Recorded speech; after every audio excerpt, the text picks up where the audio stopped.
일부 순서 들어가겠습니다. 자, 즐거운 화요일이죠. 어허. 자, 뉴스 브리핑.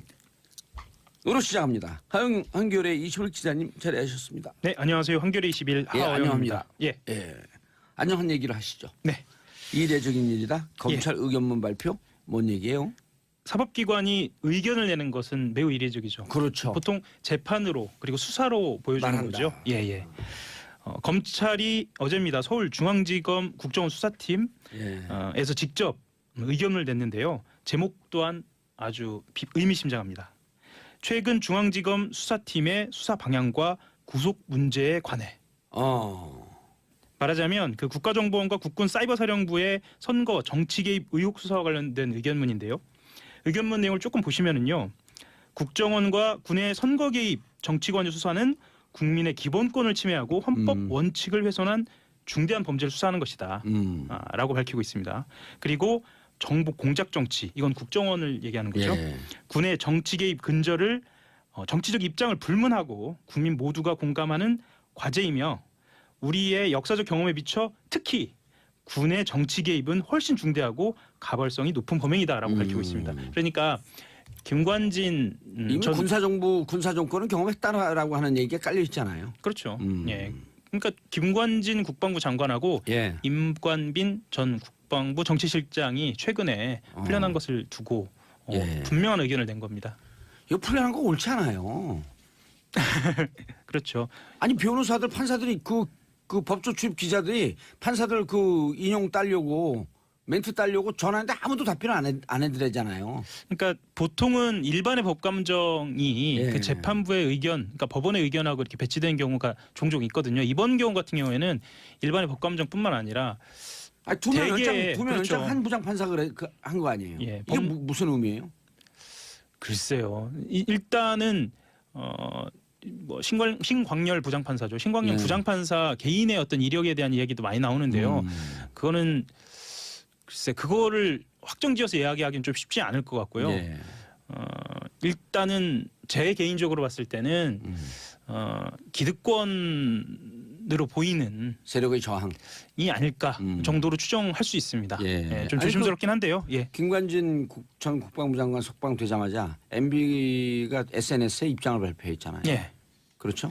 그럼 뭔가 그 자기적인 움직임이 있었던 거죠. 그렇다고 볼 수 있죠.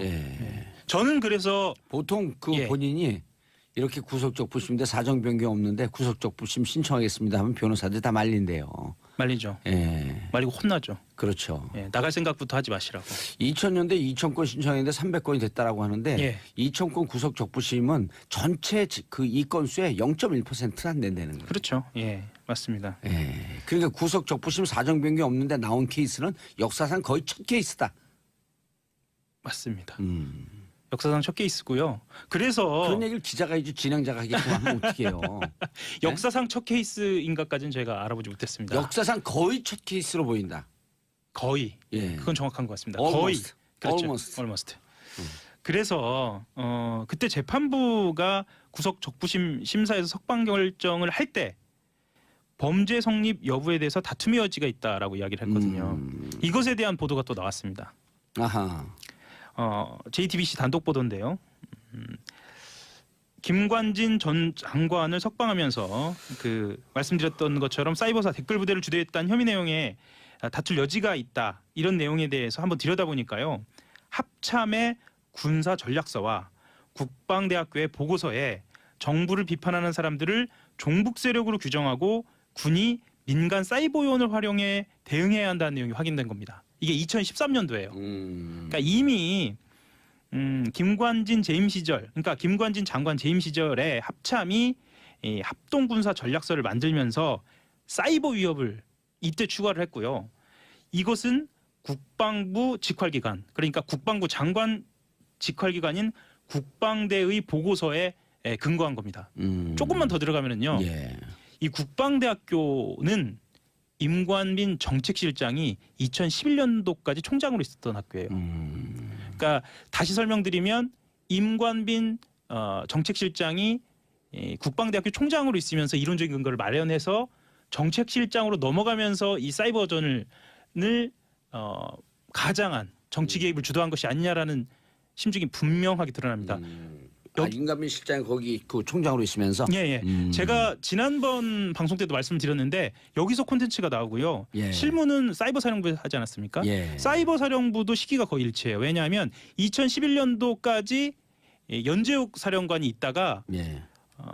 임관빈 정책실장 아래로 정책기획관으로 들어갑니다. 그러니까 말하자면 국방대학교에 있는 콘텐츠와 사이버 사령부에 있는 그 실무가 정책 단위에서 하나로 만나게 됩니다. 묶여 있는 거죠. 예, 묶이게 아니, 됩니다. 근데 정책실장의 계급은 뭐예요? 정책실장의 계급은요. 보통은 중장급을 예편한 다음에 가거든요. 준장. 예, 중장. 별 3개. 예. 쓰리스타. 예. 오. 고위공무원입니다. 그럼 임관빈 정책실장 군인은 아니에요? 그렇죠. 중장으로 예편을 한 다음에 정책실장으로 갔습니다. 대개는 그렇게 합니다. 그리고 매우 높은 직입니다. 오. 그리고 대체로 차관보다 장관과 더 가깝다. 국방부에서는 그렇게 알려져 있습니다. 정책실장이. 예. 그 당시엔 특히 그랬고요. 높은 자리네요. 그렇습니다. 예. 고위공무원이네. 고위공무원입니다. 장관급이네. 그렇죠. 예. 어마어마한 자리였었네요. 그렇습니다. 그냥 우리가 거의 예. 김관진 장관하고 거의 레벨이 비슷비슷한 수준이었었네요. 비슷한 수준이라기보다 아주 조금 가깝죠. 아니네. 그렇죠. 그래서 둘이 거의 한 몸처럼 움직였던. 그리고 실제로 청와대와 실무는 정책실에서 다 합니다. 김관진은 누구에게 왜 그에게 주목해야 하는가? 예. 따라서 예.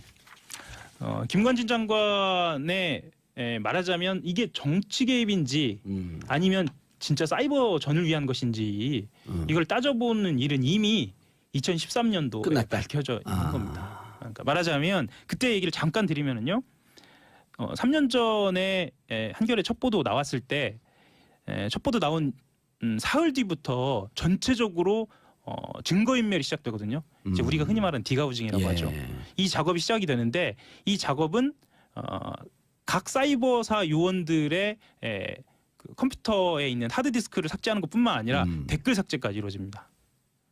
그래서 지금 일부에서는 단순히 이게 정치 개입이 아니고 사이버전이다라고 이야기를 하는데요. 발견된 것만 그만큼인 겁니다.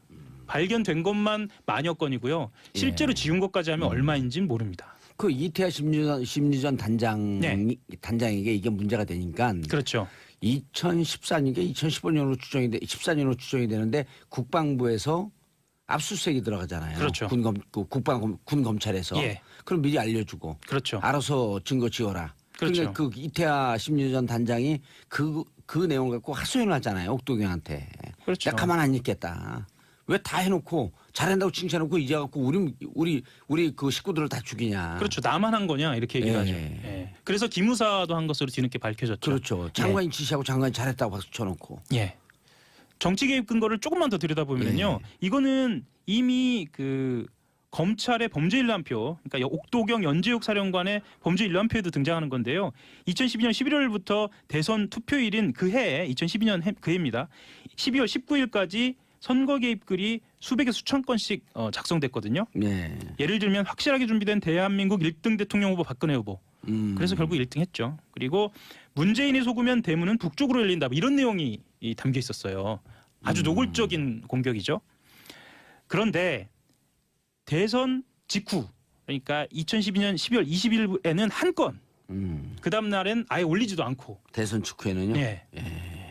명백하게 정치적으로 이용된 주식이라는 거죠. 그러면 그리고 이게 그 대북 심리전이면 대선 이후에 아직 안정화되지 않고 그러니까 계속 해야 될 거 아니에요. 그렇죠. 예? 정권 교체 이양기이기 때문에 예. 불안하다 그러니까 계속 해야 된다. 이렇게 돼야 되는 거 아니에요, 논리가? 맞습니다. 하하. 자, 김관진은 누구인가 왜 그에게 주목해야 하는가 여기로 아직 안 넘어갔잖아요. 넘어갔어요? 넘어갔죠. 네. 그래서 실제로 김관진 장관 같은 경우에는 지금 그 벌어지고 있는 그 정치 개입 사건의 종착점으로 가는 아주 중요한 단서다. 그래서 다시 돌아봐야 한다. 이런 말씀을 드리고 싶었습니다. 예. 다음 뉴스요. 예. 이건희 회장 차명 계좌가 추가로 발견됐어요. SBS 단독 보도요? 이한석 기자의 단독 보도입니다. 이한석? 익숙하시죠? 어디서만 듣던 이름인데? 예. 여기도 한번 나왔었던 것 같은데. 그렇죠. 말 많은 기자. 맞습니다. 말을 아주 잘하죠. 예. 잘한지 모르겠는데 말이 좀 많죠. 저하고도 굉장히 친한. 그래요? 예. 둘이 누가 선배예요? 동기입니다. 예. 아 제가 이 말씀을 더 드려야겠네요. 그 이한석 기자 별명이 뭔지 모르죠. 그것까지 얘기를. 구라 유발자. 그 친구를 보면 막 구라가 나와요. 참여 기자도 가끔가다 특종을 해요 이한석 기자가. 아이 가끔이 아닙니다. 수시로 하죠. 예, 자주 합니다. 얼마 훌륭한 전에 기자입니다. 얼마 전에 또 그 민주당 예. 원내대표 잡는 기사를 한번 썼어요. 무서운 기자입니다. 간단하게 예. 좀 설명을 드릴게요. 예. 일단 그 국세청이요 더불어민주당에 있는 이건희 차명계좌 TF의 삼성 특검에서 밝혀진 것 이외에 국세청이 파악한 이 회장 차명계좌가 더 있다라고 보고를 했는데요. 기존에 밝혀진 거를 좀 말씀을 드리면 2008년 4월입니다. 조준웅 특별검사가 그 차명재산의 규모가 4조 5천억 원, 차명계좌가 모두 1,199개가 있다라고 10년 전, 그러니까 예. 거의 10년 전이지 2008년에 밝혔고요. 예. 이번에 밝혀진 것은 그거에 준하는 규모로만 드러나 있습니다. 그때 4조 5천억. 예. 조준웅 특검이 끝나고 난 다음에 아들이 삼성에 입사한 예. 그분이죠. 예, 그래서 문제가 좀 됐었죠. 그렇죠. 뭐 어쨌든 뭐 그 끝나고 난 다음에 입사하니까 원래 이게 법적으로 하게 되면 사후 뇌물죄인데. 그렇죠. 광노현 교육감에 따르면. 뭐 그럴 수도 있을 것 같습니다. 만약에 뇌물이라고 한다면. 뇌물이라고 한다면 예. 사후 뇌물수뢰죄. 예. 그 새로운 이상한 분들이요. 예, 맞습니다. 예. 이한석 기자가 이걸 어떻게 알았을까요? 취재를 잘하니까요. 취재를 잘하니까 예. 국회에서 나온 정보 같죠 느낌이. 국회에서 나온 정보입니다. 느낌은 보통은 그 제보자가 멘트로 등장을 하는데요. 예. 보니까 그 민주당 이건희 차명계좌 TF 위원장의 멘트가 들어있네요. 민병두. 예, 민병두 위원장이 있는데 뭐 민병두 의원이 직접 준 건지는 뭐 확인은 안 됩니다. 아니 예. 서로 이제 하면서 예. 국회에서도 정보를 받고 기자가 취재하고 예. 서로 콜라보를 하는 거니까. 그럼요. 예. 예. 그 새로운 차명계좌는 예. 과세 대상입니다. 과세 대상이고 다만 국세청이 구체적인 규모나 계좌 수에 관해서는 개별 과세 정보는 공개할 수 없다. 이게 법에 정해져 있습니다. 그래서 아직 공개는 안 돼 있습니다. 4조 5천억에 버금가는 그렇죠. 차명계좌 이런 것 이 돈 누구 그 어떻게 쓰고 가려 그러지? 기업을 위한 돈이겠죠. 예. 예. 한 가지만 더 해서 예. 말씀을 드리면요. 이게 불법으로 드러나느냐에 따라서 이건희 회장이 삼성에 영향력을 행사할 수 있느냐 없느냐가 결정이 됩니다. 예. 자 하영 기자 인사하시고요. 네, 한결의 하호영이었습니다. 감사합니다. 예. 자 저는 광고 듣고 2부 언니 뉴스로 돌아옵니다. 채널 고정하소서.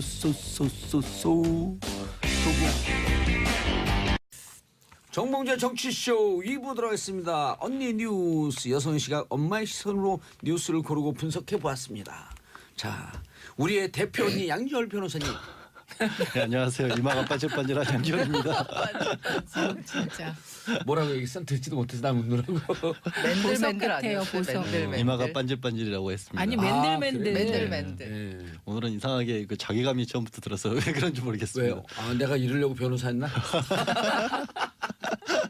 아니 시작하기도 전부터 기가 죽어 있습니다. 그리고 최민희 의원님. 예, 자리하셨습니다. 안녕하세요. 예, 옥구슬 같아요. 옥구슬 아니 옥쟁만에 구르는 구슬 같아 목소리가. 어머나 고맙습니다. 예, you're welcome. 자, 고란사의 중앙일보. 네. 아싸. 안녕하세요. 고란입니다. 예, 고란사의 주지 스님이 아닌 고란 기자입니다.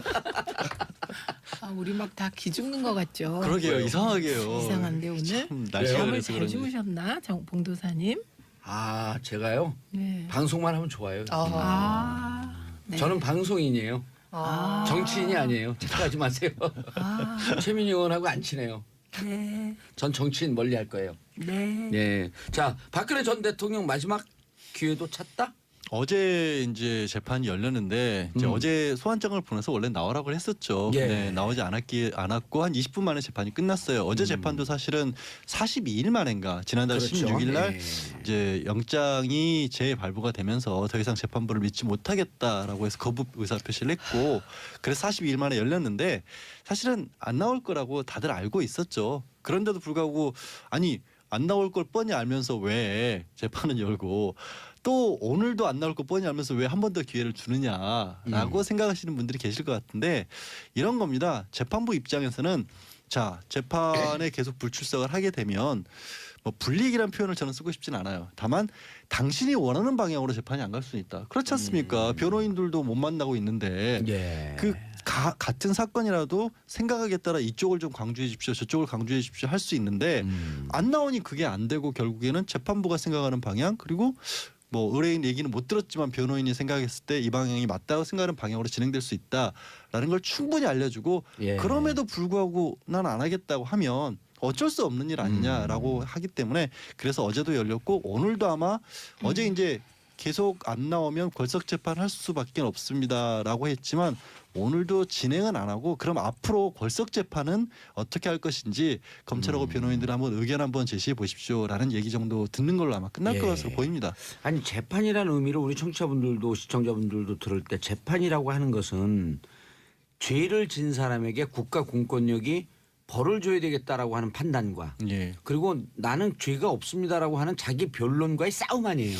그러니까 실제 형사법정을 가 보시면요, 민사법정하고 형사법정의 차이는 검사를 그 민사법정은 나온 원고와 피고가 판사를 마주보고 있고요. 예. 형사법정은 검사와 피고인이 같은 위치에서 대등하게 마주보고 있습니다. 마주보고 있죠. 그 검사와 피고인이 이게 다툼을 하면 그 다툼을 잘 살펴보고 판사가 봤을 때 누구 말이 맞다라고 손들어 주는 거라고 생각하시면 돼요. 예.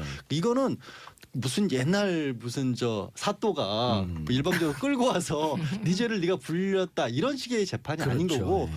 말씀드린 것처럼 지적하신 것처럼 공정한 기회를 주는 거거든요. 근데 그 기회를 스스로 박차면 어쩔 수 없다라는 것마저도 재판부에서는 2번, 3번에 걸쳐 시간을 주는 겁니다. 아니, 근데요 예. 보면서 세긴 센 거죠. 대통령이어서 보통은 전직. 왜냐하면 한번 생각해 보세요. 검찰이 불렀는데 안 나가는 경우 일반인들은 상상할 수가 없어요. 경찰이 그리고 불러도 꼭 예, 가야죠. 경찰도 무서운데 검찰은 더 무섭고 검찰보다 더 무서운 게 재판부 사법부거든요. 맞아요. 예, 그러니까 고란 기자님 근데 진짜로 네. 재판장에 가봤어요? 취재 말고? 개인적으로 한번 가본 적 있습니다. 뭐 잘못한 게 있어요? 다 놀라시는데 제가 대학교 때 과외비로 받은 수표를 지갑을 잃어버려가지고 수표 10만 원짜리 3장을 잃어버려서 그걸 어떻게 하나 했더니 뭐 신고를 하래요. 아, 깜짝이야. 네. 그래서 그걸 아이고, 신고를 했더니 한 장은 돌아오고 네. 그래서 그 편의점 주인과 반띵하고 네. 그리고 피해자로 신고를 한 네, 거군요. 2장을 갔더니 뭐 그냥 몇 마디 하니까 그냥 끝나던데요. 네.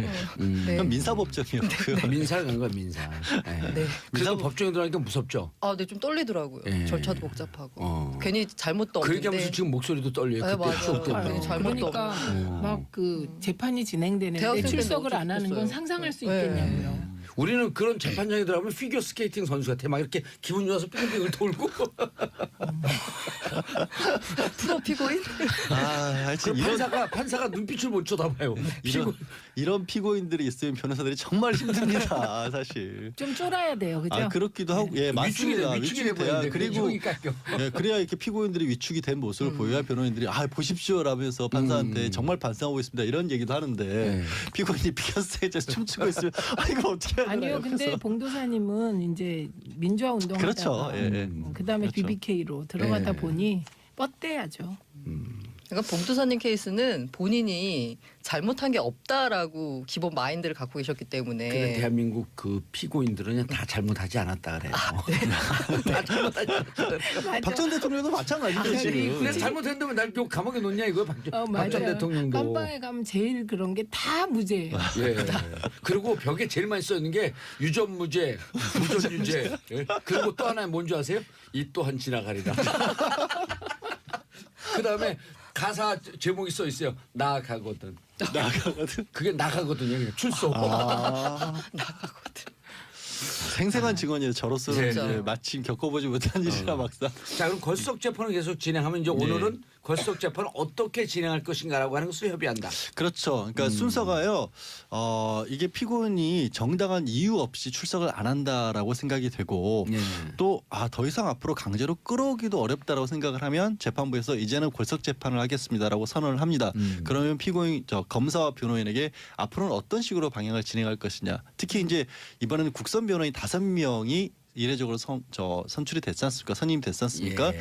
그 검사는 그렇다 치더라도 변호인들의 기존 전략과 같은 방향으로 갈 건지 무엇보다도 전에 사선 변호사들 같은 경우에는 모든 증인들을 다 부르는 변론 방침을 세웠었지 않습니까? 그래서 굉장히 재판도 길어졌고 사실 법조계에서는 2번씩이나 구속을 할 수밖에 없었던 것도 어찌 보면 그런 변호 전략도 하나 기여를 했다라고 보고 있는데 앞으로 그러면 국선 5명의 변호인들도 똑같은 전략을 쓸 거냐 아니면 그중에서 정말로 핵심적인 부분을 골라내서 증인 신문을 좀 많이 철회를 할 거냐에 따라서 재판 앞으로 예정일 자체가 크게 달라질 것이기 때문에 그 부분을 물어볼 겁니다. 근데요, 그 변호인들이 박근혜 전 대통령을 못 만났다잖아요. 3번이나 네. 만나뵙겠다고 했으나 만나질 못했고 그 얘기는 뭐냐면 다른 게 아니라 이 중에서 물어볼 거 아니에요. 혹시 이 많은 증언들이 있는데 정말 이 중에서 억울한 얘기 있냐. 진짜 사실과 다른데. 그걸 물어보거든요. 그걸 물어봐야 되는데 못 물어본 거예요. 네. 좀 답답한 상황이죠. 국선 변호인들 입장에서는.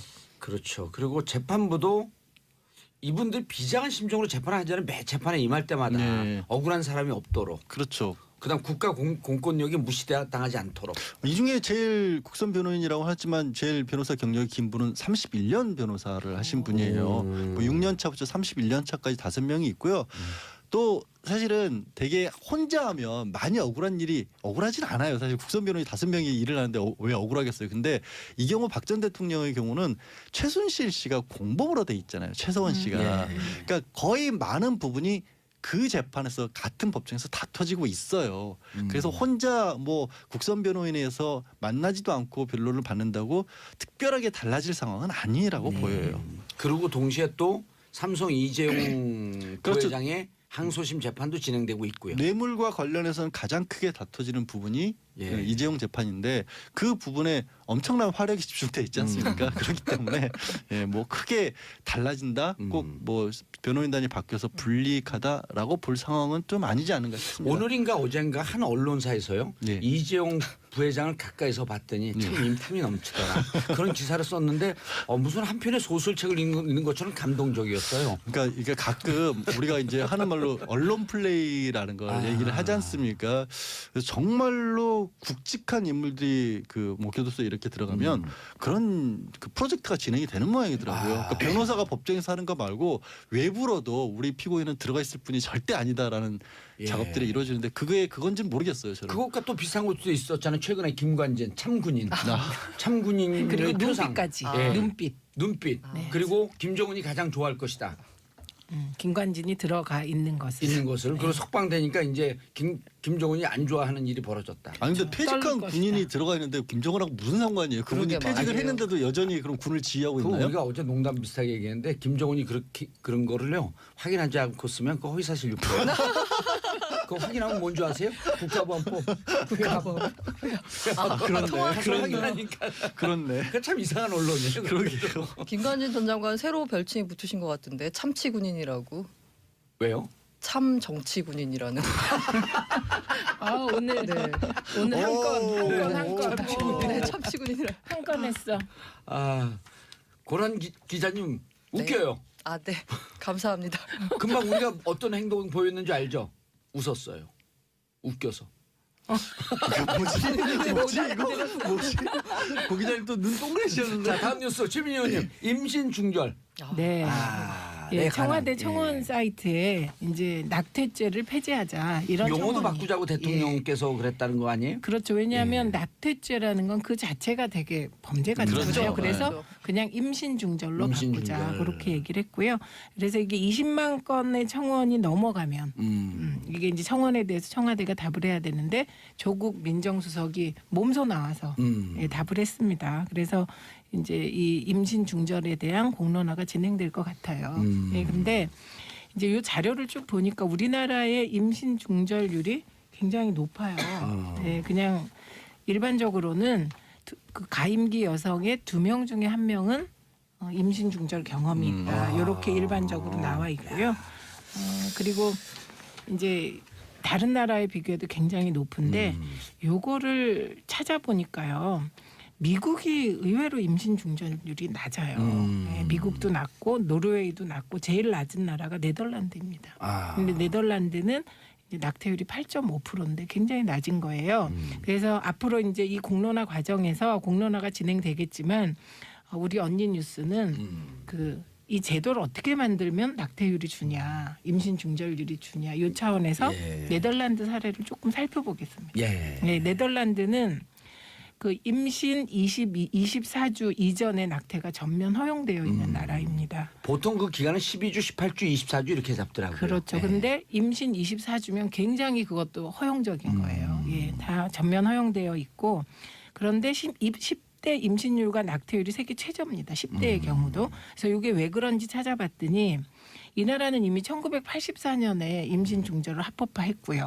그다음에 두 번째는 중학생 정도 돼서 딸이 남자친구가 생기면 엄마가 같이 의사에게 가서 철저하게 성교육을 한다고 합니다. 엄마가 옆에서. 성교육 중요해요. 네. 그다음에 세 번째는 미혼모에 대한 사회적 인식이 다르고 경제적 지원이 다르니까 이게 이제 우리나라처럼 이렇게 미혼모 그런 굉장히 터부시하잖아요. 그런 분위기가 없는 것이 가장 큰 이유라고 하는데요. 심지어 레베카 콤버르츠라는 네덜란드의 여의사는 낙태 선박을 운영합니다. 낙태 선박? 네. 이게 뭐예요? 이게 폴란드 등 유럽 몇 개 국가들이 낙태를 이제 불법화하니까 그런 나라들의 여성을 위해서 공해상에서 임신 중절을 해줍니다.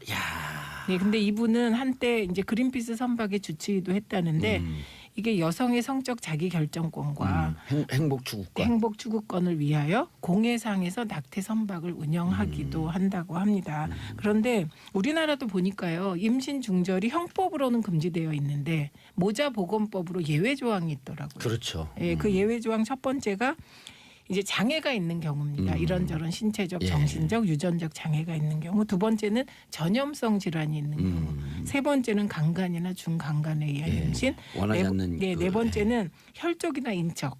그러니까 혼인 불가인 관계에서 임신이 됐을 경우. 그다음에 다섯 번째가 모체 건강 침해인데요. 이게 하루에 이제 3,000건 정도의 임신 중절이 우리나라에서 행해진다고 합니다만 이건 어디까지나 추정이죠. 통계치적 추정이고요. 왜냐 불법인가 다 안 밝히니까. 그렇죠. 이게 의사의 경우는요. 낙태를 했을 경우 임신 중절을 해주면 이게 2년 이상의 2년 이하. 2년 이하의 징역에 처하게 되어 있더라고요. 그러니까 269조 270조. 그러니까 임산부가 1년 이하인 거에 비하면 의사를 더 무겁게 하기 때문에 이게 정확한 통계는 아닐 거다. 그래서 이번에 조국 수석이 발표하면서 임신 중절 통계를 이제 내년부터 내겠다고 했는데 거기서 가장 중요한 건 과연 답변을 하겠느냐 제대로. 이게 문제인 것 같습니다. 그러니까 산부인과 협회에서 약 1일 3,000명 추정하는데 의사들에 따라서 5,000명까지 추정하는 분들도 계시더라고요. 그러니까 3,000명 추정해도 1년에 120만 명이에요. 어제 태어나는 숫자가 조국 40만 수석은 명이 16만 명 얘기했는데 조국 수석은 16만 명 정도로 계산을 했더라고요. 3,000명이면 3만 명. 한 달이면 10만 명 아니에요. 그게 120만 명이죠. 마지막으로 실태 조사가 이루어진 게 2010년인데요. 그때 기준으로 이제 16만 명 정도인 건데 실태 조사가 2010년을 마지막으로 원래 5년 단위로 했었는데 중단됐어요. 그래 최근에 산부인과 협회에서 2016년에 일일 평균 3,000으로 추산한다 이렇게 공식 발표를 했거든요. 그러면은 그게 120만인데. 근데 오늘 또 이제 가톨릭에서요. 약간 이제 가톨릭 쪽에서 이제 그 조국 수석의 발표에 대해서 문제 제기를 했잖아요. 근데 교황께서 실제로 1년 정도 용서의 해를 두겠다. 이 임신 중절에 대해서. 그래서 앞으로 1년 동안 사제들에게 이제 임신 중절한 여성들에게 이제 사면해줘라 이런. 내 죄를 사한다. 이게 이제 가톨릭은 그런 절차가 있거든요. 근데 최 의원님 고해성사. 말씀하신 것처럼 이게 그런 것 같아요. 첫째로는 원치 않는 임신이 생기지 않도록 막는 장치가 필요하고 그렇죠. 마지못해 생겼더라고 할지라도 키울 수 있는 환경이 주어지면 이 임신 중절은 자연스럽게 줄어들 텐데 우리는 둘 다 안 되고 둘 다 완벽히 안 되고 있거든요. 사실은. 성교육도 제대로 안 돼 있고. 저는 그 최근에 읽은 뉴스 중에 제일 정말 가슴 아팠던 게 요즘 청소년들의 성에 대해서 너무 일찍 눈을 뜨다 보니까 근데 피임이나 이런 교육은 제대로 안 되니까 비닐봉지 같은 걸로 피임을 하는 그러니까 황당한 일들이 벌어진다라는 거예요. 그리고 그 실질적으로 있었던 일이에요. 싫어해요.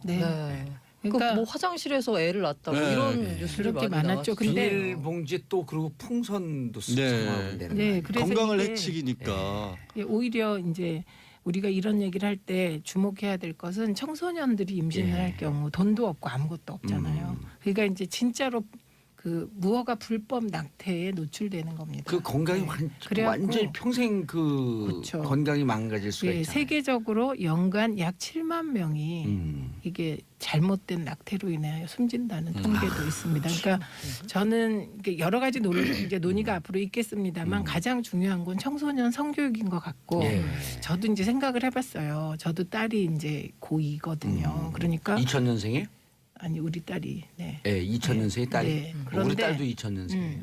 그러니까 네. 정말 걱정이 되고 이런데 아 성교육을 제대로 시킨다. 그럼 내가 네덜란드처럼 우리 딸 손을 잡고 병원에 가서 그런 교육을 같이 할 수 있을까를 생각하는데 처음에는 좀 부끄러운데 해야 되겠다 이런 생각이 든 게 불법 시술로 인한 그 사망의 피해자 많이 노출된 게 청소년이거든요. 근데 최민희 의원님 같은 경우는 딸 걱정만 하지 말고 이미 공인이고 영향력이 있는 분이니까 우리 대한민국의 그 10대들을 위한 성교육을 어떻게 할 건지 그런 그렇죠. 거 고민하세요. 그렇죠. 그거는 왜냐하면 프랑스 같은 경우가 그 출산율이 최저였다가 네, 출산율이 맞습니다. 늘어나기 시작한 게 미혼모. 네. 미혼모에 대한 사회적 인식을 바꾸고 제도를 만들면서 내가 애를 낳아도 그렇죠. 미혼모에서도 똑같이 지원을 그러면서 하죠. 출산율이 늘어나기 시작했다는 네. 거예요. 맞습니다. 그러니까 그게 핵심이 아동수당입니다. 그러니까 프랑스는 아이를 키우면 정말 걱정 없이 나올 수 있게 여러 가지 지원으로 계산해 보니까 한 200만 원 정도가 1인당 지원이 되더라고요. 네. 우리나라 돈으로 월? 환산하면 월. 월. 예, 그러니까 그 정도면 그 정도면 낫죠. 예, 걱정 없이 애 키울 수 있잖아요. 임신 중절에 대해서 찬성을 한다라고 이렇게 또 선뜻 말하기 또 어려운 게 뭐냐면 이게 생명 존중에 대한 기본 윤리시 없다 이렇게 또 비난을 하거든요. 근데 아니죠. 말씀하신 대로 그 예방, 그러니까 예. 피임 교육도 중요하고 키울 수 있는 환경도 중요한데 지금 현재 벌어지고 있는 상황이 이렇다면 지금 법을 바꿔야 되는 거 아닌가라는 그 지금 아까 생각은 카톨릭 들어요. 얘기가 예. 나오시는데 뭐냐면 아주 우리는 과학이 발전하지 않았던 시대의 사람들의 감성을 가졌잖아요. 그렇죠. 그러니까 임신하는 순간부터 의식이는 생명체로 보니까 마치 살아있는 사람을 죽이는 것 같은 생각을 하게 되거든요. 그게 이제 유럽이나 선진국 임신 중절 허용하는 나라는 12주, 예, 그렇죠. 24주 이게 딱 기준 네, 나라마다 네. 기준이 독일 틀리거든요. 같은 경우가 그걸 좀 아주 해줘야죠. 예. 독일은 12주에 따라서 임신 중절을 할 수 있는 경우, 또 12주에서 22주에 할 수 있는 경우, 22주에서 출산까지 이렇게 정해져 있는데요. 예. 알겠습니다. 김영수님 중절 전에 피임 교육 필요합니다. 윤영희님 이제는 성교육의 패러다임을 바꿔야 할 때입니다. 아까 중요한 미국 얘기 있었는데 그건 우리 작가님들 또 없애버렸네. 자, 미국도 저는요. 10대 출산이 너무 많아서 TV 프로그램에서 임신과 출산이 얼마나 힘든지 리얼리티 방송했는데 방송하고 나서 많이 감소했다고 하네요. 이런 사회적 그 프로그램 이제 MBC가 좋아지는 저는요 거겠죠. 한 가지만 예. 뭐냐면 동영상들을 보면 야동은 넘치는데 성교육 야동 동영상은 하나도 없다는 요 얘기를 하고 싶어요. 그거 2부에서 3부에서 해도 되는데. 아 그래요? 네. 자, 광고 듣고 3부에 돌아오겠습니다. 채널 고정하셨어. 정봉재 정치쇼 3부 순서 들어가겠습니다. 오늘 주제 알차요. 네. 이런 얘기 해줘야 돼. 그렇죠. 예, 그리고 아무리 우리가 양성평등화한다 그러지만 그래도 사회는 여전히 남성 중심의 사회가 되어 있는데 그거를 끊임없이 깨려고 노력을 해야 돼요. 근데 대표적인 게 지금 직전까지 임신 중절 얘기를 하고 있었는데 예. 형법상 얘는 낙태죄라고 돼 있는데 그 죄를 범할 수 있는 사람이 여성이 돼 있거든요. 그러니까 그게 좀 불합리한 부분을 조국석도 짚었죠. 예. 왜 임신을 한다는 것 자체는 남자랑 여자랑 같이 임신한 건데 법이 어떻게 되어 있는데요? 법에는 이제 그 낙태를 한 여성을 처벌한다라고 돼 있고 그 여성을 도와준 의사를 처벌한다 이런 식으로 돼 의사, 간호사, 조무사 이런 사람들 처벌하는 식으로 돼 있거든요. 근데 남성도 처벌을 하긴 해요. 옆에서 부추기면 낙태 교사죄로 그걸 어떻게 검증을 해요? 거의 안 되죠. 그러니까 사실은 그런 거죠. 여성인 경우 임신 중절을 하는 많은 경우가 남자가 나 몰라라 해버리니까 이게 책임질 수 없는 상황이 되니까 이렇게 피치맞던 그렇죠. 선택을 하는데 그때는 남성은 처벌을 안 받고 오히려 옆에서 적극적으로 예를 들어서 무슨 앞으로 우리가 좀 미루자 내지는 뭐 건강상 안 될 것 같다 이렇게 하면 남자는 처벌하니까 남자는 나 몰라라 하는 게 더 나쁜 놈인데 사실은 남자는 나중에 그 조사하면 내가 뭘 이래 버리면 처벌 근거가 그게 안 없죠. 되는 거예요. 처벌 근거가 물건도 없어 버리는 거예요. 그래서 조국석도 사실은 이게 남자나 국가의 책임이 빠져 있다라는 부분을 짚었죠. 그러니까 대한민국 모든 여성은 성모 마리아로 만들어 버린 거예요. 네. 혼자서 임신하고. 그 남자 측이 혼자 빠져 책임지고. 있다는 더 되게 기가 막힌 케이스를 아침에 신문에서 봤는데요. 20대 CC가 이제 서로 사귀다가 올 초에 임신한 사실 발견하고 하고 서로 동의하에 수술비를 반반씩 부담하고 낙태를 했대요. 그러다가 이제 헤어졌는데 헤어지니까 이 남자애가 자기 그 과에다가 쟤 낙태했다 나랑 사귀다가라고 소문을 내고 다니는 거예요. 그런 정말 그러니까 정말 여자애가 싸가지가 바가지입니다. 남자애한테 너 자꾸 그렇게 얘기하고 다니면 명예훼손죄로 고소할 거야라고 했더니 남자애가 적반하장격으로 너 그럼 고소해봐. 나도 너 낙태죄로 고소할 거야. 라고 해서 여자애가 이러지도 저러지도 못하고 있는 이런. 그건 정말 아니 이거는 그게 법이 잘못돼서 법이 인식이 이렇게 잘못된 되는 그러니까 법이 거예요. 잘못되니까 이런 구조를 만든 엄격한 거죠. 책임을 남성한테 물으면 그런 일이 아니죠. 사실은 지금 설명드린 것처럼 두 사람의 동의하에 했다면 잘 됐다는 게 아니라 현행법 체제 내에서도 남성도 방조죄는 되거든요. 근데 조문에 여자만 처벌하는 걸로 돼 예. 있으니까 아예 그 생각을 못 하게 되는 거죠. 그리고 말했듯이 우리 유기치사란 거 들어봤지 않습니까? 그러니까 뭐 의무가 있는 사람이 버려둬서 결국 죽음에 이르거나 다치게 만들면 그 의무가 있는 사람도 처벌한다는 건데 엄밀히 따지면 임신 중절을 하게끔 방치한 남성도 우리 법 구조사에서도 책임은 있다라고 봐야 되는데 법조문이 여자만 처벌하는 걸로 돼 있으니까 그런 말도 안 되는 짓거리를 하는 거죠. 2012년에 헌재에서 위헌 소송이 들어와갖고 낙태죄에 대해서 심리를 했잖아요. 그때는 4대4 합헌사 위헌사 해갖고 6명 6명이 넘어야지 이제 이게 위헌 판정이 나는데 그때는 합헌. 근데 이제 지금 심리가 다시 들어갔거든요. 지난 2월에 예, 2월에 이제 들어갔는데 현재 헌재 재판관 중에 5명이 의사표명을 했는데 그분들은 손봐야 된다. 3명은 아직 입장을 유보하고 있고 헌재 재판장으로 지금 이진성 재판장 취임했죠. 취임했나요? 예. 아 그분도 손봐야 된다. 손봐야 된다. 예. 그래서 6명이 위헌이다라고 하는 의견을 갖고 있고 3명도 합헌이다가 아니라 의사표명을 안 하고 있어요. 그 단순 위헌으로 될 가능성보다는 아까 얘기하신 유럽 뭐 독일이라든가 미국처럼 한 3개월 정도의 시간을 주는 방향으로 바뀔 가능성이 좀 있다. 그러면 이제 헌법 불합치를 하고 국회에서 어떻게 이 조정을 할 것이냐. 조금 전에 얘기한 맞아요. 것처럼 여자만 처벌받는 부분도 불합리하고 또 기간도 정하지 않고 무조건 처벌하는 것도 불합리하고 이런 부분을 법을 다 재정비를 해야 될 겁니다. 이 문제에 대해서 남성들 인식을 바꾸고 성교육, 양성평등에 대한 인식이 높아지잖아요. 그럼 출산율도 높아져요. 그리고 아동수당. 아동수당. 그리고 국가는 아동수당을 책임지고. 네. 그렇죠. 아동수당은 다 쓰잖아요, 다시. 그럼요. 예. 아동수당으로 커피 마시죠. 아동이 있으세요? 아동 있죠. 야동이 있게 하세요. 어머 저 오늘 방송 심의윤리위원회에서 박수 칠 것 같아요. 어떻게 정확한 말을. 아니 왜도 웃으세요? 야구 동영상. 아, 네. 예, 제가 야구 좋아하니까 야구 동영상. 야구. 저 사례 들려서 방송 못할 것 같습니다. 자 다음 이슈 고란 기자님. 청와대 국민청원 게시판 100일 맞았다. 이건 너무 좋은 거예요. 아, 이게 아까 말씀하신 낙태죄도 사실 이 국민청원 게시판에 20만 건 이상이 접수돼서 조국 수석이 답변을 한 거거든요. 이게 취임 100일이던 지난 8월 18일에 문재인 대통령이 청와대 홈페이지 전면 개편을 지시했고 예. 19일부터 국민소통광장 내 국민 페이지가 생성됐습니다. 하루에 여기 올라오는 청원이 몇 건인지 아세요? 한 500건 좀 되겠죠. 쪽지 계시네요. 500건 정도인데요. 이래갖고 이랬잖아요. 굳이 따지자면 아 이게 미국 백악관 홈페이지를 벤치마킹한 네, 거예요. 맞아요. 그대로. 근데 네. 그거보다도 오히려 더 네. 자세하게 답변해주고 책임 있는 답변을 내주고 있는데요. 대통령이 또 이 말씀까지 하셨잖아요. 20만 건이 안 되더라도 네, 예. 중요한 이슈에 대해서는 답변하도록 노력을 하거라. 세종대왕마마. 그래서 일각에선 이게 청와대 직원들의 복지와 안녕을 해치는 뭐 거다라는 어머 이런 청와대 직원들이 복지가 어디 있어요? 그냥 열심히 국민들을 위해 멸사봉봉. 그렇죠. 이런 우스갯소리가 나오는데 약간 힘들다는 의사를 피력하려고 했을 때 문재인 대통령께서 바로 그런 말씀을 하셔가지고 이제 그런 말도 못하고 그치 생각이 뭐. 열심히 아니 이제 청와대 직원들은 복지라고 그러면 복지부동 하는 줄 알아요?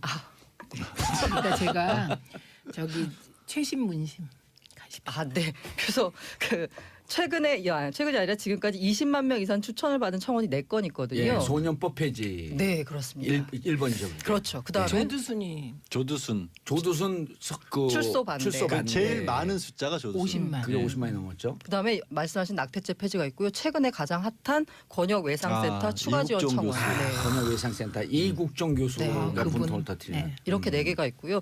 이것에 대해서는 아까 그런 우스갯소리도 있었지만 전반적으로는 긍정적인 평가가 많고요. 그러니까 네. 직접 민주주의의 실험이고 전 정부에서 못했던 국민과의 소통을 원활하게 하는 하나의 수단이다라고 해서 최소한 네. 청와대가 국민들 사이에서 뭐가 뜨거운 이슈가 되고 있고 그렇죠. 뭐가 관심사인 거를 직접적으로 알 수 있다는 것만으로 저는 의미가 있는 것 같아요. 근데 이게 어떤 사람들은 그런 얘기도 하더라고요. 야, 그 막 쓸데없는 거 많이 올라와가지고 막 치고받고 싸움이 나고 있더라. 좀 그래서 싸우기도 해야 돼요. 근데 예. 맞아요. 민주주의가 싸우는 거예요. 그게 있어야 맞아요. 되는 맞아요. 거예요. 민주주의 그게 싸우는 있어야 거예요. 되는데 이전에는 아예 그걸 막아버렸잖아요. 싸우려고 하면 종북이다고 그냥 이렇게 그렇죠. 쳐버리고 왜 시끄러운지 그걸로 떠들어 그리고 댓글로 예. 덮어버리고 그랬으니까 그동안 못했던 말들이 막 올라오는 거 그러니까요. 같아요. 제가 제일 싫어하는 말 중에 하나가 국론 분열이거든요.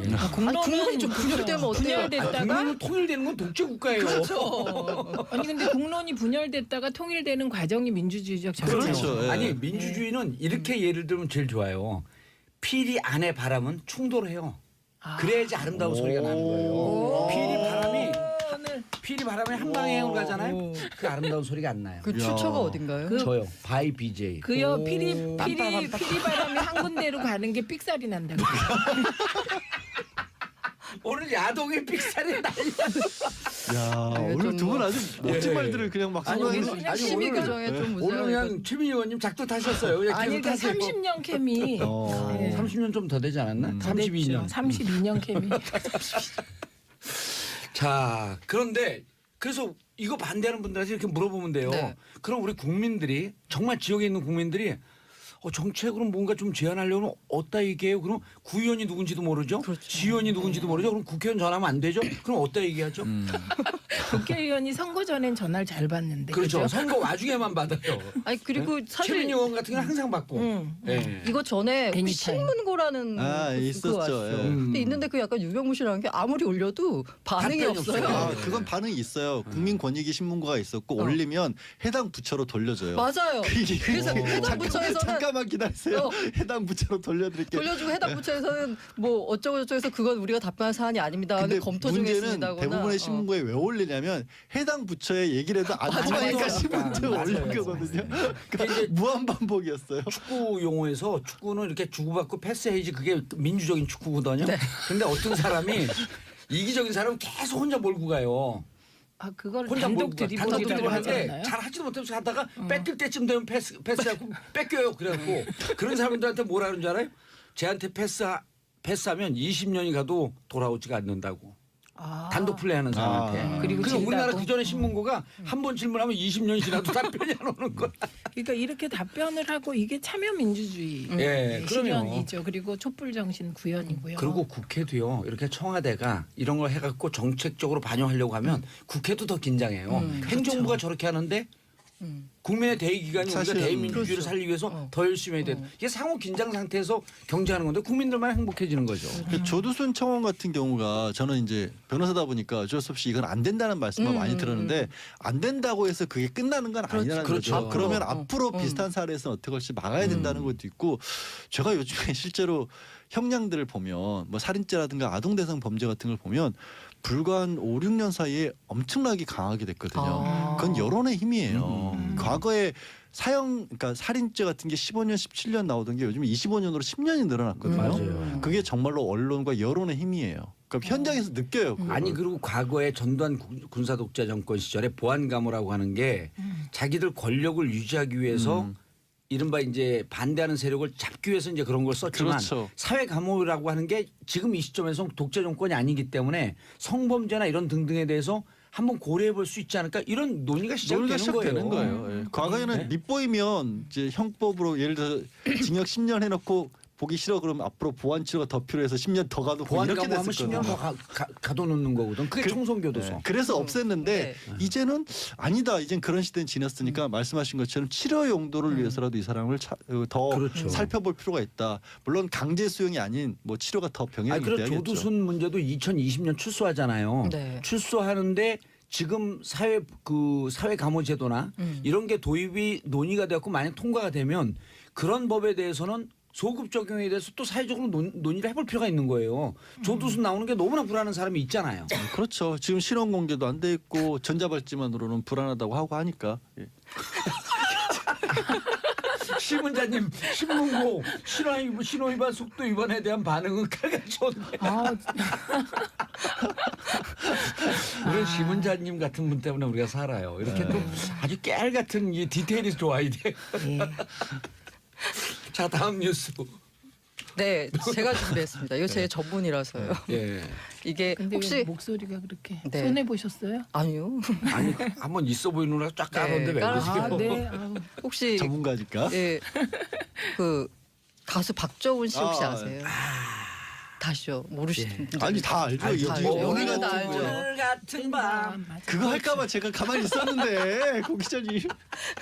이 노래를 보면 히트 가수인데요. 90년대 예. 히트 가수. 이분이 최근에 실시간 실검, 검색 순위 1위에 계속 올랐습니다. 1위예요. 예. 어. 이분이 왜냐? 그러면 그 2천억 원대 가상화폐 사기 사건에 연루된 것으로 지금 검찰 출국 수사 금지. 중인데요. 얼굴 마담이 됐어요. 됐었던 거죠? 그 사건이 어떻게 된 거예요? 이게 정확히 말하자면 이분이 직접 사기를 친 건 아니고요. 이 그 뭐 박모 회장이란 분이 이 사기를 쳤는데 그 박모 회장의 사기에 아주 깊숙이 관여된 걸로 이 박정훈 씨가 보이고요. 이 박모 회장이 자금을 해외로 빼돌리기 위해서 위장 계열사를 하나 설립한 것으로 보이는데 거기 대표가 박정훈 씨고 이분이 사기를 벌이면서 전국에 설명회를 다닐 때 이 박정훈 씨가 얼굴 마담으로 와서 이렇게 홍보를 했던 거고요. 뭘 사기친 거예요? 이게 정확히 말씀드리면 이게 이제 가상화폐라고 하는데 제일 많이 들어보시는 게 비트코인이라고 예. 들어보셨죠.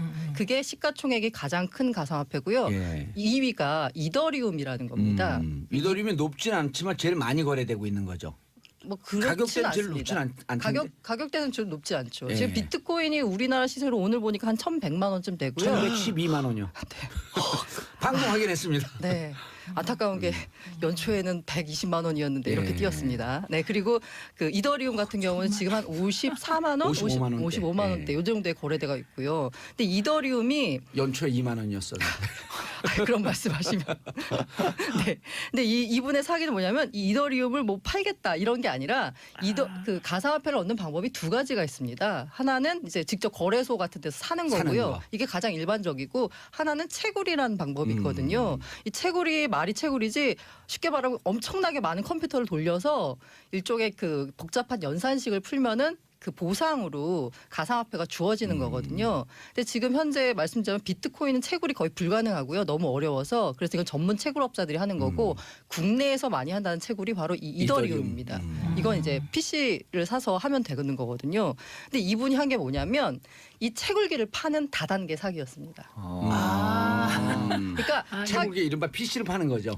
그렇죠. 이렇게 피시처럼 생긴 요런 네. 건데 이제 채굴기를 파는 건데 그러니까 투자자들한테 가가지고 이 채굴기를 하나 사면 채굴기가 한 300만 원가량이 하나 사면 여기서 한 달에 이더리움이 뭐 2개가 나온다. 0.2개가 나온다. 몇 3개가 개가 나온다. 이렇게 예. 얘기를 해가지고 야 그러면 5개월 만에 원금을 회수할 수 있어. 그리고 2년이거든요. 계약 기간이. 2년 동안 그 나머지 기간 동안 나오는 건 다 네가 갖는 거야. 얼마나 이익이니? 라고 이제 다단계 사기를 해서 파는 건데요. 사실 말씀드리자면 저도 지난 5월 말에 잠깐만. 요 문제가 된 업체에 있는 분이 저한테 이제 이 만났어요? 이더리움 채굴기를 팔려고 하는 분을 만나봤어요. 왜냐 이더리움 가상화폐에 대해서 기사를 대한민국 제일 많이 쓴 기자거든.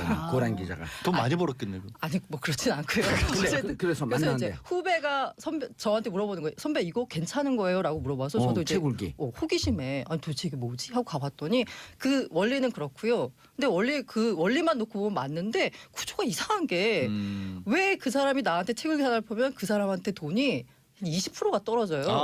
고기자가 사면 그 사람도 그 돈을 사람이 갖는다는 그 거죠. 사람은 그게 20%가 다단계. 떨어져요. 다단계네. 그러죠. 그래서 근데 이게 20%만 있는 게 아니라 이걸 또 밑에 무슨 가지치기를 바이너리 옵션이라는 무슨 전문 용어가 있더라고요. 뭐 가지치기를 이렇게 해서 양쪽의 균형을 맞추면 또 10%가 떨어지고. 그럼 피라미드네. 그러니까. 다단계 피라미드 그거죠.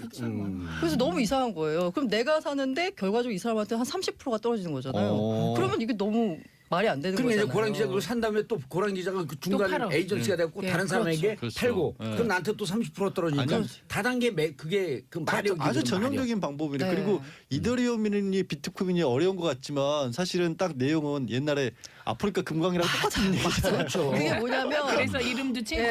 그래서 제가 금융감독원 이 불법 금융대응단 분들하고 아주 친한데 이분들한테 물어봤더니 다단계 사기 구조는 똑같다. 똑같아요. 코인 그러니까 이 비트코인하고 이런 이름만 코인으로만 바뀐 거다. 소재만 바뀌었을 뿐이지. 맞아요. 그리고 용어만 달라졌어요. 예. 그래서 지금 소위 선릉역에 가면 그런 빌딩 하나가 전부 다다 그런 사기 업체들이 있는 빌딩이 있대요. 그리고 거기는 그런 건물은 어떤 건물인 줄 알아요? 준공도 떨어지지 않은 불법 건물이에요. 그래갖고 다달이 수도 임대료 내는데 보증금도 없이. 그래서 한 지난번에 한 5천억 정도 규모의 이제 그 돈을 끌었대요. 나단계 업자를 하나 잡았는데요. 금감원분이 잡고 봐서 주범을 무슨 개발자라 그래서 잡고 봤더니 사기 17범이었더라. 다단계 사기 전과. 5천억. BBK는 몇 억이었죠? 주가 조작? 아 갑자기. 그건 얼마 안 돼요. 그죠? 예. 천억? 천억대죠. 그거. 네, 그래서 이런 이제 일들이 있었는데 제가 드리고 싶은 말씀은 일단 이 뭐 어쨌든 가상화폐 비트코인이나 뭐 이거의 미래를 좋게 보더라도 다단계는 무조건 안 된다는 말씀을 드리고 싶어요. 예. 그럼 그러니까 결국 박정훈 씨 사기는 같은- 안 당한 걸로. 네, 저는 뭐 네. 박정훈 씨 같은 경우는 수사를 해봐야 되는 게 왜냐하면 다단계 사기 조직에는 연예인이나 하여튼 유명인들을 있어요. 네. 넣어요. 예. 근데 그분들이 알고 들어가는 경우도 있지만 그냥 그 사람도 속아서 얼굴마담으로 가입하는 경우도 있기 때문에 CF 광고료를 주고 그렇죠. 설명회 할 때마다 나서서 그거 몇 개 용어를 네. 알려준 다음에 설명을 하게 해요. 한 5분이고 10분이고 그거로 역할이 끝. 본인도 모를 때도 있어요. 그러니까 박정훈 씨 거는 수사가 끝날 때까지 근데 좀 신중할 필요가 있어요. 모르고 하면 죄가 아닌가요? 아니요, 그래요, 죄죠, 죄죠. 그것도. 죄죠. 예. 아니, 근데- 무지는 면책 사유가 아니다. 예. 그리고 조금 또 다를 드리고 수 있어요. 아, 예. 그래요? 지금 네. 이 사건에서 또 보면은 피해자분들이 있잖아요. 근데 이 다단계 사기의 특징이 뭐냐면 피해자와 가해자의 구분이 모호한 경우가 그럼요. 있어요. 왜냐하면 나도 샀지만 나도 팔았어. 나도 사갖고 피해가 됐고 그다음에 팔면 가해자가 되는 거예요. 그게 모래 개미지옥이에요. 그래서 그래서 다단계가. 대충 1단계 뭐 거기 원스타, 투스타, 파이브스타까지 있는데 네.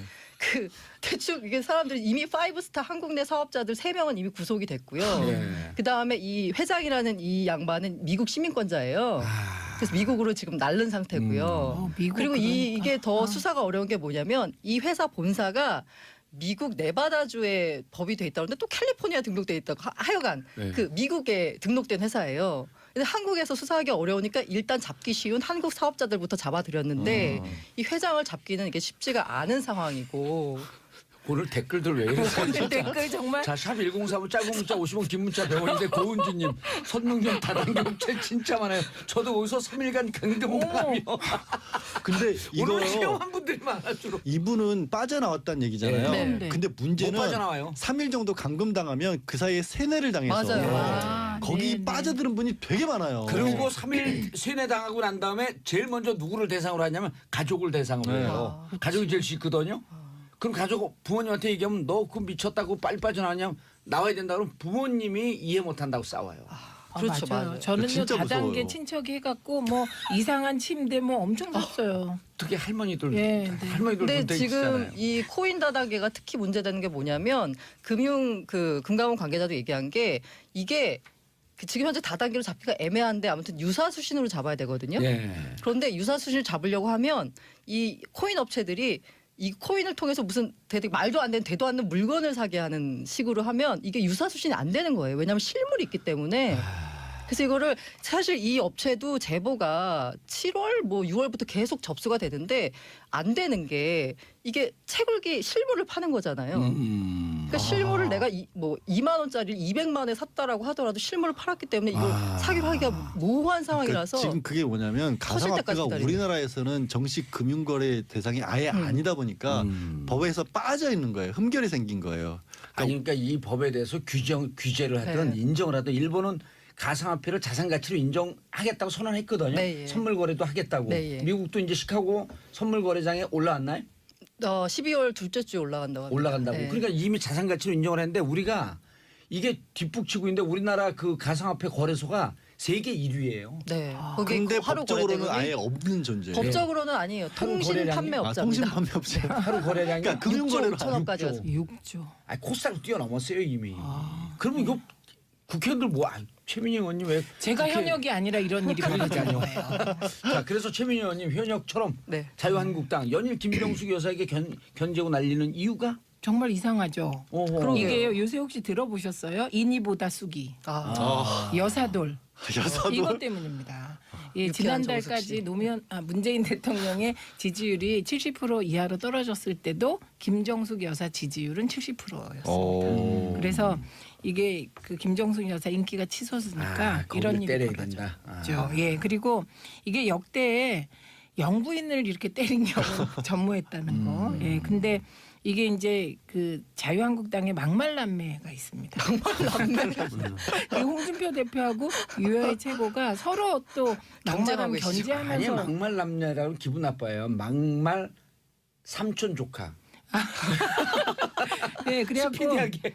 이게 이제 계기는 뭐냐면 그 김정숙 여사님이 꽃감을 이제 쭉 만드는 거. 감을 깎아서 말린 참 보기 그 사진. 좋던데. 네, 그게 참 보기 좋았습니까? 보기 좋으니까 견제가 들어온 겁니다. 어. 그거 직접 한 거야 이렇게. 그렇죠. 예, 그러니까 할 수 없이 또 하나의 이제 사진을 공개했습니다. 직접 깎으신 감 깎는 네. 모습을. 그랬더니 그거 할 시간에 민생 챙겨라 이렇게 또 한 겁니다. 또 옷 입어도 태도 안 난다 그래서 정명 씨가 공격을 했잖아요. 예, 그분은 수사받고 있습니다. 가만두면 안 돼요. 네, 네. 그리고 가만히 뒤집어 씌워야지. 예, 김 여사가 필리핀 순방 때 말춤 추셨잖아요. 그래서 막 너무 분위기가 너무 좋았죠. 교민들이 그러니까 너무 좋았는데.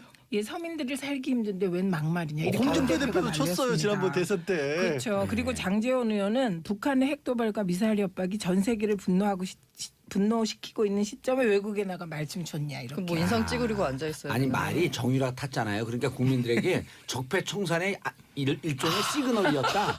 블라디미르 말. 네, 근데 이럼에도 불구하고 자유한국당의 견제구에도 불구하고 김정숙 여사의 인기는 상한가를 치솟고 있다는 것. 알겠습니다. 자, 세 분 인사하시고요. 끝났어요. 네, 감사합니다. 고맙습니다. 예, 저는 광고 듣고 4부 미신타파 순서로 돌아오겠습니다. 채널 고정하소소소소소고기. 정봉재 정치쇼 4부 순서 들어가겠습니다. 이름하여 미신타파. 미신타파. 오, 발음 좋아요. 미신타파. 자, 함께 하실 분. 여의도 미신타파인데 심리분석의 달인. 정신과 전문의 최명기 원장님. 반갑습니다. 예, 반가. 네. 하이루. 여기 좀 오래된 용어인데. 자, 문화비평, 시대비평, 뭐든지 비평, 모두 비평, 모두 까기 비평. 네, 이태광 교수님. 비평이 모두 까기는 아닙니다. 예, 네. 진중권 교수하고 친하죠. 예, 뭐 친하진 않은데 그분은 친한 분이 딱히 없잖아요. 저하고 친해요. 그래요? 그럼요. 오. 같이 프로그램 하잖아요. 엄청 친해요, 둘이. 같이 프로그램 한다고 친하진 않죠. 실제로 친해졌어요. 근데 음. 누가 위에 진중권 교수하고? 진중 교수가 훨씬 위죠, 저보다. 아, 그래요? 네, 제가 학교 들어갔을 때 저는 피람이었고 거기는 한참 높은 액면간 여가 더 나이가 들어 보이는데. 아, 이게 하여튼 예. 자, 그런 소리 처음 들어보네요. 이태광 교수님 오늘의 주제. 오늘 주제는요. 지금 예. 한참 신드롬을 일으키고 있죠. 예. 이국종 교수입니다. 이국종 교수. 이국종 네. 외상의학과. 예, 이 되게 말도 어려운데 예. 외상센터 지금 아주대 외상센터의 예. 의사로 계시고요. 물론 이제 그 아덴만의 여명, 그죠? 예. 굉장히 유명한 그 석혜균 선장을 구사일생으로 살려내셔가지고 유명세를 타셨는데 또 최근에 와서도 이 외상센터와 관련된 여러 가지 대사회적 발언을 많이 하셔가지고 또 국민들의 관심을 끌었습니다. 예. 근데 요 바로 직전에는 세월호 이제, 때. 예, 세월호 때 예. 또 아주 우리 살신성인, 얘기만 날랐다. 살신성인 또 세월호 관련된 증언을 하셨고 또 최근에 또 마침 또 북한군이 남하하다가 또 총상을 입고 거의 사경을 헤매는 북한군을 또 구해가지고 살려냈어요. 예. 굉장히 또 찬사를 받았죠. 예. 근데 이제 이분이 이제 약간 이제 구설수에 이제 휘말렸는데 이제 정의당 김종대 의원이 이제 과연 의사가 그런 그 환자의 상태를 그냥 기자들에게 브리핑해도 되느냐, 인권에 문제가 있느냐라는 어떤 말씀을 하셨는데 기생충 노출시킨 다음에 그랬죠. 네. 예. 그때 이국종 교수님이 이제 굉장히 이 멋있는 말로 대받아쳤죠. 사실 나에게 중요한 것은 바로 환자를 끝까지 살리는 것이다. 이런 말을 했습니다. 그래가지고 사실은 환자를 살려서 이 죽음으로부터 구해내는 것이 나의 임무지 뭐 그런 이야기를 해가지고 그와 관련돼서 인권이나 이런 것들 어떤 정치적 차원에서 그런 문제는 난 관심이 없다. 자기가 생각할 때는 환자를 살리는 것이야말로 인권을 살리는 것이다. 이런 말을 했어요. 김종대 의원도 이국종 교수를 지칭한 것이 아니라고 하면서 바로 사과했잖아요. 그렇죠. 사과를 예. 했고요. 물론 뭐 논란이 끊이진 않았지만 어쨌든 저는 그 문제는 상당히 뭐 잘 끝났다고 생각이 들어요. 예. 서로 이제 뭐 오해가 있는 거 풀었고 이국종 교수도 그와 관련돼서 큰 문제를 뭐 삼지는 않았기 때문에 대신에 이국종 교수는 또 이 사건을 이 계기로 삼아가지고 단순히 구설수로 끝내지 않고 지금 외상센터와 관련된 한국의 의료계 현실을 또 국민들에게 알리는 그런 역할들을 하고 있죠. 예. 그런데 일단 그 외신에도 보도가 됐어요? 그렇습니다. 보도가 지금 됐겠네. 진짜 중요한 사건이니까. 예. 워싱턴 포스트에 예. 21일 현재 시간으로요. 그 기사가 떴습니다. 찾아보시면 나오는데요. 뭐 국내 언론에 보도가 됐고 그 이국정 교수 약 올리는 거 영어 못하는 사람들은 어떻게 찾아봐요? 아니, 한국 기사로도 났습니다. 예. 충분히 충실하게 우리 또 기자분들이 번역을 해가 실었기 때문에 그래서 그 유명한 그 의학 드라마가 있지 않습니까? 그레이 아나토미라고 거기에 나오는 주인공에다가 이 이국정 교수를 빗댔어요. 그 주인공이 닥터 샤퍼드가 나오는데 이 꿈에서나 만날 완벽한 의사다. 이래서 찬사를 했죠. 아 워싱턴 포스트에서 이국정 교수에 대해서. 네, 이국정 교수에 대해서. 그래서 아주 특집으로 다뤘는데 예. 뭐 사실 이국정 교수의 신드롬이 생길 만한 그런 그 기사거리가 아니었나 싶습니다. 예. 가지고 근데 그 이국정 교수가 같은 의사로서 좀 이렇게 배 아프지 않아요? 전혀 배 아플 건 그건 안 없고요. 나오나 싶어서. 아, 저는 표정이 딱 보니까 배 아파하는 표정 아니에요. 같은데? 저는 철학에 지금 저는 업종을 진짜 비열림을 하는 저는 거죠. 그 손으로 하는 건 다 못하기 아, 때문에요. 다른 때보다 유난히 저한테- 이게 과하게 반대하는 거 보니까 그 맞는 것 같은데 내 얘기가? 아니에요. 저는 굉장히 저는 반대한 적도 전혀 없는데 저랑 왜? 완전히 다른 세계에 있는 분이십니다. 아, 그 대중들이 열광하는 이유를 분석해 주셔야죠. 일단은 이국정 교수의 삶이 굉장히 흙수저에서부터 시작한 거예요. 그래요? 네, 아버님도 되게 힘들고 가지고 본인이 이렇게 외상의사로 일하게 된 게 본인이 어려운 사람이 다치면 어떤지를 알아서 그렇다는 거고요. 그런 다음에 두 번째는 이분의 헌신하는 모습이 있었던 거예요. 예. 엄청 많이 다치고 일도 엄청 많이 하고 그리고 본인의 시력도 거의 실명 상태이고 한쪽 눈이 그래요? 네 그런 부분들이 엄청난 오, 스토리가 있구나. 네 거기에다가 우리 일반 서민들은 살다가 보면은요 진짜 부조리하고 답답하고 그러기 때문에 우리는 뭔가 이렇게 크게 한 방 해주는 뭔가 그 슈퍼맨 같은. 성질 있는 사람에 대한 어떤 그게 있는데 좋은 쪽으로 성질이 있는 거예요. 이제 그 뭔가 이렇게 부당한 게 있으면 계속 따지고 남들이 나에 대해서 귀찮게 하든 귀찮다고 생각하든 나에 대해서 비난하든 하든 내가 내 대의 명분을 위해서 얻을 걸 얻어내고요. 그런 다음에 그게 간간히 시간이 예를 들어서 아덴만 사건 이후 상당한 시간이 흘렀지요. 예. 그럼에도 불구하고 중간에 2, 3년에 한 번씩 드라마에 어떤 그 롤 모델이 되면서 아하. 또 리마인드를 시켜주는 거예요. 계속. 아. 그러면서 본인도 이 언론에 많이 이렇게 노출이 되시면서 이제 언론을 어떻게 내가 나쁜 뜻이 아니라 좋은 의미로 내가 나의 일을 위해서 우리 외상센터 발전, 우리나라 외상 발전을 위해서 어떻게 언론을 써야 되는지에 대해서 이제 약간은 신의 바로 밑에 경지에 오르신 것 같아요. 신의 바로 밑에 경지는 신 바로 밑은 목사님이나 신부님 이런 수준. 교황. 아 교황. 교황이지. 의료계의 교황. 우리 네. 이렇게 교황. 아 우리 좀 심한 것 같다 네. 오늘. 그래서 요번에 우리 교황에 동의했어. 남 깔때기 되는 저는 거의 그 부분에 동의할 만한 어떤 거였냐면은 되는 거안 되는 거. 말이 헷갈리고 있어.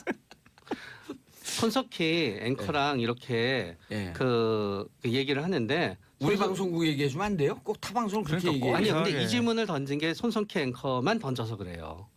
그래서 거기도 출연하셨죠 이국정 교수가. 네. 그래서 성형외과 의사들이 성형외과만 이렇게 성형외과라든가 일부과를 많이 지원하고 외과를 지원 안 하는 거에 대해서 어떻게 생각을 하느냐라고 물어보니까요. 이국정 교수가 본인은 성형외과 지원하는 거에 대해서 굉장히 좋다고 생각한다.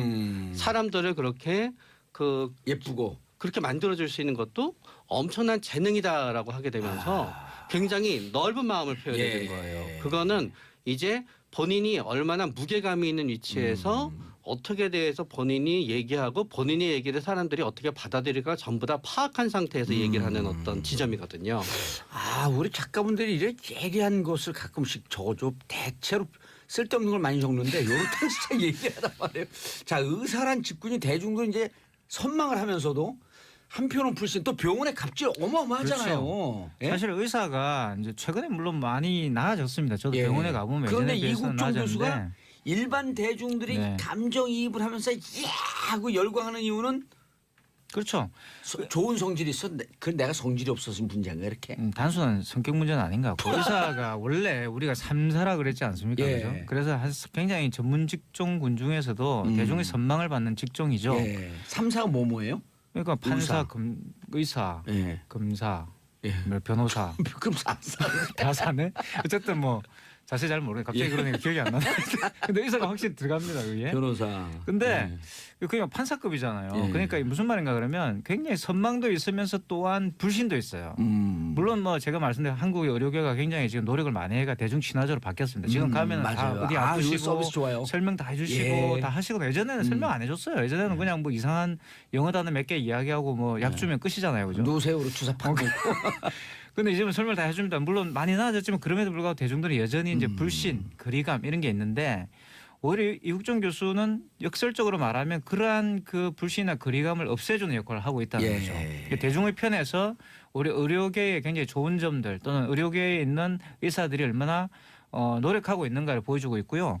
정확하게 그 아까 최 원장님 말씀하셨던 그 부분도 제가 제 친구들도 의사들이 있는데 의사들 사이에는 그런 게 있대요. 외과를 약간 기피하는 게 있잖아요. 예. 그리고 이제 대부분 조금 뭐 편한 직종이라 부르는 딱히 편한 직종도 아니지만 사실은 뭐 여기 우리 계시는 최 원장님 같은 그런 직종을 간다 뭐 이런 식의 이야기들이 있었다고 그러더라고요. 그 제 친구들 이야기를 들어보면.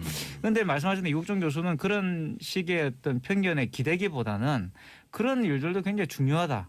그렇게 이야기하면서 그 일이 중요한 만큼 내가 지금 하고 있는 이 외과적인 일들도 대단히 중요한 게 이거는 환자를 살리는 문제지 않느냐라는 이야기를 한다는 거죠. 예. 그러니까 부정하기보다는 포용하려고 하는 자세를 보여주니까 굉장히 이제 대중들 입장에서도 대인배처럼 보이고 이제 그렇게 되는 거라고 예. 생각이 들어요. 그리고 이제 한편으로는 이런 표현도 또 썼다 그래요. 스스로를 연간 10억 원 적자의 원흉. 그러니까 중증 네. 외상 환자가 이른바 병원에서 뭐 병원이 다 그렇진 않지만 돈이 안 되는 그렇습니다. 분야다. 그런데 그러면서도 고집스럽게 난 이거 적자 보지만 꼭 해야 된다 하면서 한 길을 가는 것에 대중 열광하는 거 아닐까? 맞습니다. 왜냐하면은 이게 우리가 인생을 살다가 보면은 예. 그 내가 하는 거를 갖다 어느 조직이라든가 어디에서 전부 다 서포트를 해주고 맞다고 해주면 되지만 우리가 살다가 보면은 조직이라든가 어디에 있어든 부닥치게 되는 점이 있거든요. 그리고 대부분의 회사건 어디든지 간에 뭔가 일을 하려고 할 때 꼭 안 되게 하는 게 예산이 없다. 돈을 많이 쓴다. 그런 거고 대부분의 우리들은 현실에서 거기에 타협해야 되거든요. 예. 그런데 거기에 타협하지 않고 계속 자신의 길을 가고 스스로의 길을 갖다 투쟁하고 그런 다음에 뭔가 본인보다 위에 있는 사람 어떤 그 정부의 어떤 체계 거기에 대해서 뭔가 순응하기보다는 계속 도전하고 문제를 제기하는 모습에서 대리만족을 할 수 있는 거예요. 아 그리고 자꾸만 불합리하고 부조리한 것에 대해서 무모하지만 부딪혀서 깨려고 하는. 네. 아. 그러면서 그게 적절한 타이밍에 진짜 죽는 사람을 갖다 살리는 어떤 기적과 같은 일을 갖다 보여주게 되니까 진짜 살아있는 리더십으로 생각하고 간주하게 되는 거지요. 메시아 영웅이 왔다. 네. 실제 하는 일도 있거든요. 손으로 말만 하는 게 아니라. 그러니까 이런 것도 말만 하는 게 아니라도 뜨끔하는 거. 직접 이제 하는 거죠. 예. 그런데 이제 이런 것도 있는 것 같아요. 그러니까 사실 치료비라는 것이 이제 물론 우리가 의료보험이 되는 것도 있지만 저도 얼마 전에 교통사고 나서 병원에 가봤는데 그 되는 게 있고 안 되는 게 있더라고요. 대부분 치료비가 많이 들어가는 검사 같은 경우는 의료보험이 안 돼요. 그런 일이 많더라고요. 그러니까 그런 식의 중증 외상 환자들 같은 경우는 대부분 그런 이 의료보험이 안 되는 그런 기계를 사용해서 검사를 해야 되는 일들을 많이 할 수밖에 없죠. 예. 그러니까 치료비가 없어서 그런 검사를 못 하게 되고 결국 죽음에 이르게 되는 그런 건 사실 좀 억울하잖아요. 내가 쉽게 한국에서 가장 억울한 게 뭐냐면 내가 돈이 없어가지고 뭐 이런 불이익을 당해야 된다. 이국종 이런 교수가 그런 것들은요. 얘기 했잖아요. 가난한 사람이 더 쉽게 바로 다치고 의미입니다. 죽는다. 그러니까 그런 이야기를 했기 때문에 예. 역설적으로 말하면 이건 결국 이제 의학을 바라보는 철학의 문제인 것 같아요. 이제 그런 중증 이런 환자를 말로 살리느냐. 대중을 열광을 하는 거죠. 그렇죠. 이제 그런 것이 굉장히 큰 거죠. 그러니까 뭐 이국종 교수가 어떤 의사이냐 이런 문제보다는 그리고 한국의 의료 시스템은 사실 미국식이라서 이 배분되어 있는 그 재부를 중심으로 해가지고 어떤 그 치료비 문제를 삭감하는 그런 게 있잖아요. 나눠 쓰는 방식이라는 거죠. 일정한 어떤 그 재부가 있으면 그걸 나눠 가지고 이렇게 쓰는. 네 혼자 다 쓰지 말고 다른 의사들도 써야 되니까 좀 자제해라 이런 분위기라고 한다면 이국종 교수는 그런 의료 시스템 자체와는 다른 철학을 지금 말하고 있는 거죠. 그러니까 죽음을 앞둔 환자를 끝까지 필수 치료해야 되는 거 아니냐. 그걸 예산 문제로 왜 포기해야 되느냐. 의사로서는 그렇게 못하겠다 이런 이야기를 하는 거예요. 알겠습니다. 자 여의도 미신타파와 함께하고 계시고요. 샵 1035 짧은 문자 50원 긴 문자 100원 문자 보내주시기 바라겠습니다. 요즘 우리끼리 방송하면서 너무 재밌어. 이거 문자 보내달라는 얘기를 안 하니까 문자가 너무 많이 와요. 일견 모순이네요. 예, 그러니까 문자 보내달라 그러면 아예 나 안 보내. 그런데 가만히 있으니까 더 많이 와 문자가. 근데 문자 보내는 분들 또 다 저희가 소개를 시켜주는데 우리 작가분들 밖에서 올려줘야 되거든요. 작가분들이 우리 내용 재밌었고 듣느라고 이거 올릴 시간이 없는 거예요. 사실 재밌죠 듣고 있으면. 듣고 있으면 재밌죠. 네. 그리고 또 매 이슈가 되고 있는 문제를 이렇게 풀어주시니까. 아니 근데 이국종 교수가 약간 이렇게 이제 그 서민과 없는 사람들, 힘없는 약자를 대변하는 대변인 같은 느낌이 좀 있어요. 맞아요. 그게 결국은 그 드라마를 통해서 확대 예. 재생산되는 긍정적인 이미지가 되는 거예요. 드라마의 모델도 됐나요? 네, 왜냐하면은 이제 김사부 그 낭만 닥터 김사부 같은 경우에 그 누구죠? 그 네. 남자 배우?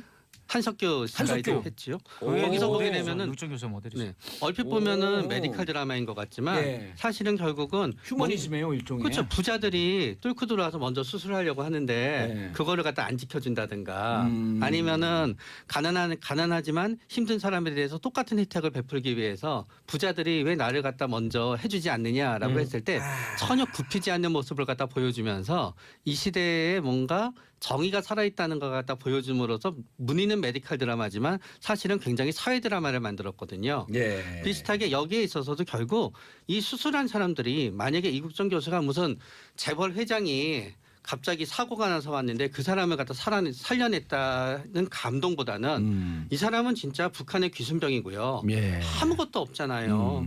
이 사람을 갖다 살려낸다는 거 있는 감동이 더 크게 되는 거고요. 예를 들어서 우리가 석 선장님 때의 우리의 감동도 뭐였냐면은 예. 그 사람 그 석 선장님이 무슨 뭐 유명하거나 국회의원이거나 예. 아니면은 권력 있는 사람이 아니었잖아요. 예. 그렇기 때문에 어떤 의미에서 석 선장님을 살리러 가서 누가 갈 것이냐 했을 때 많은 사람들이 안 갔거든요. 이제 가지 않고 결국은 이국정 교수님이 갔는데 거기에 대해서 국민도 그런 생각을 하게 되는 거예요. 만약에 그 사람이 일개 선장이 아니라 만약에 재벌이었다고 한다면. 전부 다 앞다퉈서 갔을 텐데 바로 거기에서 이국정 교수님의 이미지가 만들어지게 된 거예요. 예. 그리고 이국종 교수라고 하는 분은 그 사람의 환자의 사회적 직급, 지위 이런 것과 무관하게 사람이기 때문에 네. 귀중한 사람이기 때문에 살린다. 네. 그래서 이제 본인이 가지고 있는 철학이 바로 그거죠. 환자를 살리는 것이 그 환자의 인권이라는 환자로 거니까. 표현했네. 그렇죠. 환자. 그게 되게 중요하고요. 그런 사람을 살리는 것이 의사의 임무가 아니냐. 그래서 우리에게는 사실 그런 진정성을 가진 전문가에 대한 열망 같은 게 있어요. 우리나라에는 기본적으로. 그러니까 이게 또 아주 재밌는 게 진정성을 갖고 있는 전문가. 예, 전문가에 대한 오늘 불신. 어딘 좋으신데? 뭐 항상 생각하고 있는 겁니다. 그러니까 그 정도 기본이에요? 물어보지 않으셔서. 예. 그리고 이럴 때 보면 진정성 없는 전문가 같아. 근데 전문가는 항상 진정성이 있느냐 없느냐라는 시험대에 들게 돼 있는데 육정 교수는 그걸 온몸으로 보여주는 거예요. 온몸으로. 그러니까 그런데 이제 동료들한테 이렇게 또 얘기했다 그래요. 동료들은 나를 쓰레기라고 한다. 왜냐하면 다들 시끄럽게 한다고 싫어한다.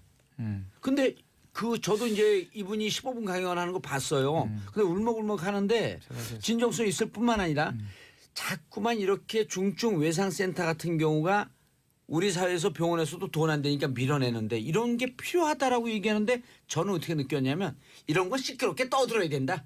그래야지 사회에서 관심을 갖고 분위기가 환기된다. 근데 그렇기 같은 때문에 의사 아니에요. 네, 그래서 제가 아까 그럼 질투나세요? 아니요 전혀 그렇지 않아요. 그래서 제가 결국은 모든 거에는 나쁜 의미의 홍보가 아니라요. 좋은 의미의 홍보가 있어야 된다는 거예요. 맞아요. 결국은 우리가 어디 가고 정보 이제 정치 쪽 들어라 막 떠들어야 될 거 아니에요.